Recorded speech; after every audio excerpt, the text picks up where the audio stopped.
Cinema ఓ రంగుల ప్రపంచం. ఆ ప్రపంచంలో మెరిసిపోవాలని, తమ ప్రతిభతో ప్రేక్షకులను మైమరిపించాలని ఎంతో మంది తపిస్తూ ఉంటారు. తాము కోరుకున్న తీరం చేరడానికి రేయింబవళ్ళు శ్రమిస్తారు. కొందరు అనుకున్న లక్ష్యాన్ని సాధించి ఉన్నత స్థానానికి చేరుకుంటారు. కావాల్సినంత క్రేజ్, కోరుకున్నంత క్యాష్, సమాజంలో గుర్తింపు అన్నీ సంపాదించినా అకస్మాత్తుగా ఏవో తెలియని కారణాలతో మరణించి మిస్టరీగా మిగులుతారు. అప్పటి వరకు ఓ వెలుగు వెలిగిన తారల జీవితాలు ఒక్కసారిగా ఎందుకు ఆరిపోతున్నాయి? వారి మరణాల వెనుక ఉన్న రహస్యాలేమిటి? ఇప్పటికీ మిస్టరీగా మిగిలిన కొంతమంది సెలబ్రిటీలు, వారి అకాల మరణం వెనుక దాగి ఉన్న చీకటి సంగతుల గురించి తెలుసుకుందాం.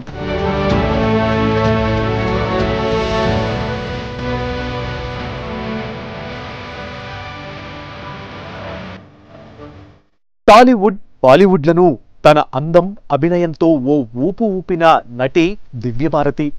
16 ఏళ్ల వయసులోనే దివ్యభారతి హీరోయిన్గా మారింది. 1990లో వెంకటేష్ నటించిన బొబ్బిలి రాజా సినిమాతో తెరంగేట్రం చేసింది. 3 ఏళ్లు ఇండస్ట్రీలో ఉన్న ఎన్నో హిట్ సినిమాల్లో నటించింది. బొబ్బిలి రాజా, అసెంబ్లీ రౌడీ, రౌడీ అల్లుడు, ధర్మక్షేత్రం లాంటి సినిమాలలో తన నటన అందంతో ప్రేక్షకులను ఉర్రూతలొగించింది. హిందీలోనూ షోలా ఔర్ షబ్నామ్, దివానా, విశ్వాత్మ లాంటి హిట్ సినిమాలలో నటించింది. కెరీర్ మంచి ఊపు మీద ఉన్న సమయంలో 1993 ఏప్రిల్ 5న ముంబైలోని తన అపార్ట్మెంట్లో 5వ అంతస్తు నుంచి కింద పడి మృతి చెందింది.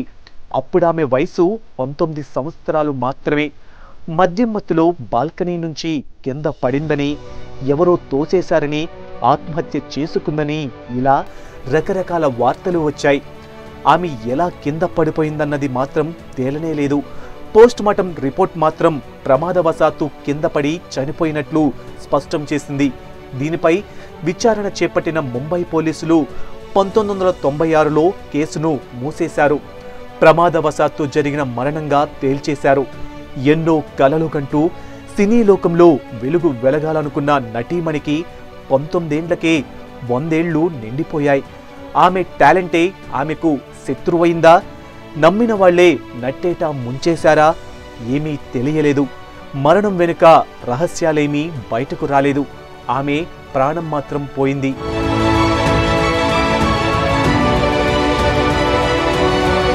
అతిలోక సుందరి శ్రీదేవి మరణం వెనుక ఎన్నో అనుమానాలు దాగి ఉన్నాయి. 2018 ఫిబ్రవరి 24న బంధువుల పెళ్లి కోసం దుబాయ్ వెళ్లిన ఆమె ఒక హోటల్లో బాత్రూమ్ టబ్బులో ప్రమాదవశాత్తు పడి కన్నుమూశారు. అయితే ఆమె మరణం వెనుక రకరకాల వార్తలు వచ్చాయి. ఆమె మద్యం మత్తులో బాత్ టబ్లో పడి మునిగి చనిపోయిందని డాక్టర్లు తేల్చడం, దుబాయ్ పోలీసులు కూడా అదే వివరాలను నమోదు చేసుకుని కేసును క్లోజ్ చేయడంతో ఆమె మరణం అభిమానులకి ఓ ప్రశ్నగానే మిగిలిపోయింది. కానీ శ్రీదేవి మరణం వెనుక ఎన్నో రహస్యాలు దాగి ఉన్నాయని, దీనిపై విచారణ జరిపించాలని బాలీవుడ్ ఫిల్మ్ మేకర్ సునీల్ సింగ్ సుప్రీంకోర్టును ఆశ్రయించాడు. శ్రీదేవి పేరు మీద 240 కోట్ల రూపాయల ఇన్సూరెన్స్ పాలసీ ఒమన్ దేశంలో చేయించారని, దుబాయ్లో మరణిస్తేనే ఆ ఇన్సూరెన్స్ పాలసీ ఎన్కాష్ చేసుకునే అవకాశం ఉందని ఆ ఫిల్మ్ మేకర్ కోర్టుకు తెలిపాడు. దుబాయ్లో శ్రీదేవి మరణించిన హోటల్ గదిని తమ లీగల్ అడ్వైజర్తో సందర్శించామని, అక్కడి పరిస్థితులు పరిశీలించిన తరువాత తమలో ఎన్నో అనుమానాలు రేకెత్తాయని తమ పిటిషన్లో సునీల్ సింగ్ వివరించారు. బోనీ కపూర్ మేనల్లుడి వివాహం కోసం శ్రీదేవి దుబాయ్ వెళ్లారు. 4 రోజుల పాటుగా కొనసాగిన ఈ వేడుక తరువాత శ్రీదేవి అక్కడే ఓ హోటల్లో ఉండిపోయింది. బోనీ కపూర్ మాత్రం ముంబైకి తిరిగి వచ్చాడు. 2 రోజుల తర్వాత బోనీ కపూర్ మళ్లీ దుబాయ్కు వచ్చాడు. ఆ 2 రోజులు ఆమె హోటల్ గది నుంచి అస్సలు బయటకు రాలేదు. ఎందుకు రాలేదో ఎవరికీ తెలియదు. బోనీ కపూర్ వెళ్లేసరికి శ్రీదేవి ఫుల్గా మద్యం మత్తులో ఉంటే బాత్రూమ్ వరకు ఎలా వెళ్లగలిగింది? 5 అడుగుల 7 అంగుళాలు ఎత్తు ఉన్న శ్రీదేవి కేవలం 5 అడుగుల పొడవు ఉన్న బాత్టబ్లో మునిగి ఎలా చనిపోతుంది? 54 ఏళ్ల వయసులో శ్రీదేవి గుండెపోటుతో చనిపోయిందా? ఇవన్నీ ఆన్సర్ లేని ప్రశ్నలు. బాల్యంలోనే వెండితెరకు పరిచయమై గొప్ప నటిగా ఎందరో అగ్ర కథానాయకుల సరసన నటించి కీర్తి ప్రతిష్టలు సంపాదించుకున్న శ్రీదేవి మరణం మాత్రం ఓ మిస్టరీగానే మిగిలిపోయింది.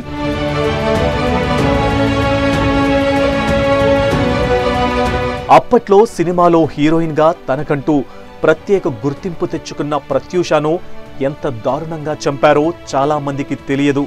ఆమెను ఒక్కరు కాదు, ఇద్దరు కాదు, ఏకంగా 3 బడాబాబులు కుమారులు ఘోరంగా రేప్ చేసి ప్రాణాలు తీశారన్నది ప్రత్యూష తల్లి ఆరోపణ.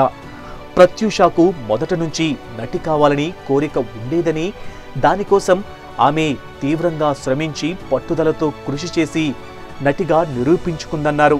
కానీ ఆమె నటి కావడానికంటే ముందే సిద్ధార్థ రెడ్డి అనే వ్యక్తితో ప్రేమలో పడిందన్నారు. నటిగా ప్రత్యూష బిజీ కావడంతో సిద్ధార్థ రెడ్డిలో ఇన్సెక్యూరిటీ మొదలైందని, ప్రత్యూషకు బాగా పాపులారిటీ రావడం సిద్ధార్థ రెడ్డికి నచ్చలేదని అసూయతో రగిలిపోయాడని తెలిపారు. ఓ ప్రముఖ ఛానల్లో ప్రైవేటుగా ఆఫ్ ది రికార్డుగా చేసిన దర్యాప్తు ప్రకారం హైదరాబాద్లోని హిమాయత్ నగర్లో మొదట ప్రత్యూషను రేప్ చేశారు. కారులో హిమాయత్ నగర్ నుంచి కేర్ ఆసుపత్రికి తీసుకొచ్చే వరకు 3 సార్లు రేప్ చేశారు. చివరకు ప్రత్యూష నోటిలో విషం పోశారు.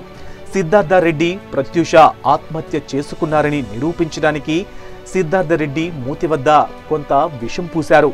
విషం పోసేటప్పుడు నోరు తెరవలేదో ఏమో, గొంతు నొక్కడంతో మెడ మీద గాయాలు అయ్యాయి.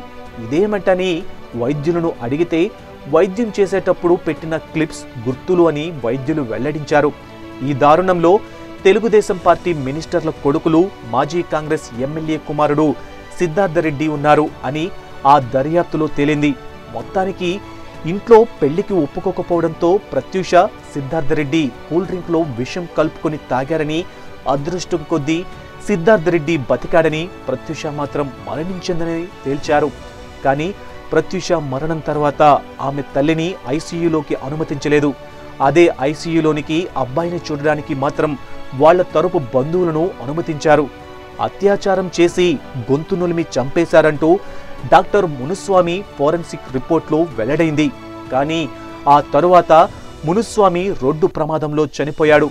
ప్రత్యూష శరీరంలో వీర్యపు ఆనవాళ్లు ఉన్నాయని రిపోర్టులో బయటపడింది.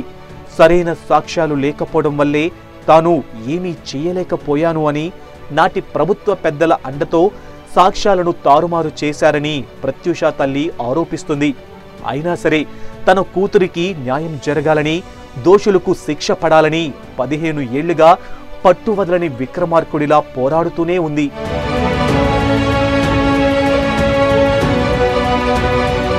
తమిళనాడు మాజీ ముఖ్యమంత్రి దివంగత నేత జయలలితను ప్రత్యక్ష దైవంగా కొలిచే ప్రజలకు కొదవే లేదు. అయితే ఆమె మరణం అభిమానులకు తీరని శోకాన్ని మిగిల్చగా, ఈ పురుచి తలైవి మరణం వెనుక అనేక కోణాలు ఉన్నాయంటూ ప్రచారం జోరుగా జరిగింది. 2016 సెప్టెంబర్ రాత్రి 7 గంటలకు జయలలిత తన ఇంట్లోని బాత్రూంలో పడి స్పృహ కోల్పోగా తాను తీసుకువెళ్లి మంచంపై పడుకోబెట్టానని, తరువాత ఆమెను అపోలో హాస్పిటల్కు తరలించామని జయలలిత స్నేహితురాలు శశికళ తెలిపారు. అప్పుడు కూడా ఆమె స్పృహలో లేరని శశికళ అఫిడవిట్లో వివరంగా వెల్లడించారు. సంపాదనకి మించిన ఆస్తుల కేసులో బెంగళూరు కోర్టు దోషిగా 2014 సెప్టెంబర్లో నిర్ణయించిన తరువాత జయలలిత ఆరోగ్యం చాప కింద నీరులా క్షీణించిందని, దాంతో ఆమె 2014 నవంబర్ నుంచి 2016 సెప్టెంబర్ మధ్యన దాదాపు 20 మంది డాక్టర్ల వద్ద ప్రత్యేక చికిత్స పొందారని శశికళ తెలిపారు. 2.5 నెలలు ఆసుపత్రిలో ఉన్న తరువాత జయలలిత క్రమంగా సాధారణ పోషకాహారం తీసుకుంటూ చిన్న చిన్న వ్యాయామాలు చేసేవారని వెల్లడించారు. సడన్ గా గుండెపోటు రావడంతోనే ఆమె మరణించిందని తెలిపారు. కానీ జయలలిత మరణం వెనుక మన్నార్ గుడి మాఫియా ఉందని ప్రచారం జరిగింది. ఆమె చికిత్స జరుగుతున్న అంతస్తులోకి గవర్నర్ విద్యాసాగర్ రావు సహా అమిత్ షా, రాహుల్ గాంధీ, అరుణ్ జైట్లీలను కూడా లోపలికి రానివ్వకుండా శశికళ అడ్డుకున్నారని కొందరు విమర్శించారు. ఇక ఆమె పరిస్థితి బాగుంది, కోలుకుంటుంది అనుకునే టైంకి ఆమె డాక్టర్ల అనుమతి లేకుండా పండ్ల రసాలు ఎక్కువగా తీసుకోవడం వల్లనే గుండెపోటు వచ్చిందని మరికొందరు ఆరోపించారు. ఆసుపత్రిలో జయలలిత ఉన్న గదిలో సీసీటీవీలను ఎందుకు ఆఫ్ చేయించారంటూ ప్రశ్నిస్తున్నారు. కొడనాడు ఎస్టేట్ బంగ్లాలో దోపిడీ, హత్యలకు జయలలిత మరణానికి సంబంధం ఉందని ఆరోపిస్తున్నారు. సినీ నటిగా కెరీర్ ప్రారంభించి అంచెలంచెలుగా ఎదిగి ముఖ్యమంత్రి పీఠాన్ని అధిరోహించి వినూత్న సంక్షేమ పథకాలతో ఎంతో పేరుగాంచి తమిళనాడు ప్రజల చేత అమ్మగా పిలువబడిన జయలలిత మరణం సైతం ఓ ప్రశ్నార్థకంగా మిగిలిపోయింది.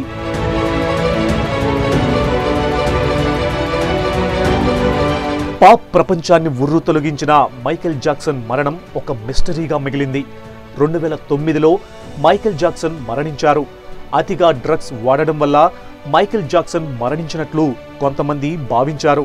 కానీ అతని కుటుంబ సభ్యులు మాత్రం మైకేల్ది ముమ్మాటికి హత్యేనని మొదటి నుంచి వాదించారు.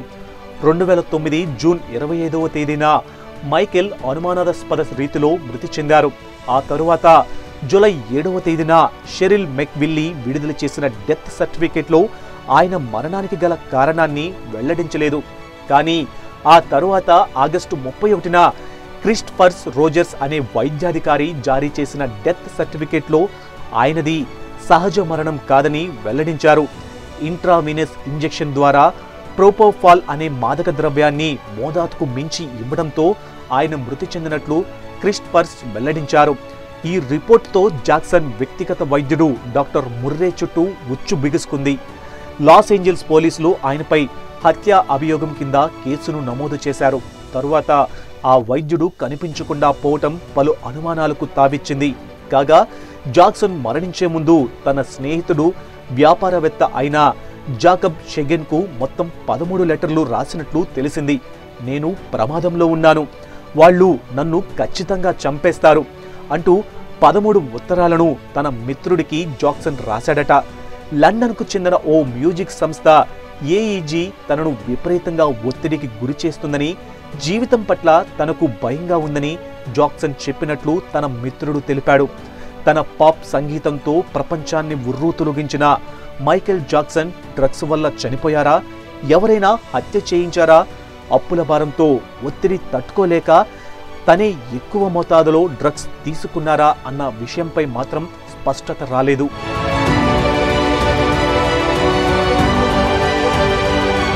ప్రపంచంలోనే స్ట్రాంగెస్ట్ మ్యాన్గా పేరుగాంచిన ధీరుడు మార్షల్ ఆర్ట్స్ మాస్టర్ బ్రూస్ లీ.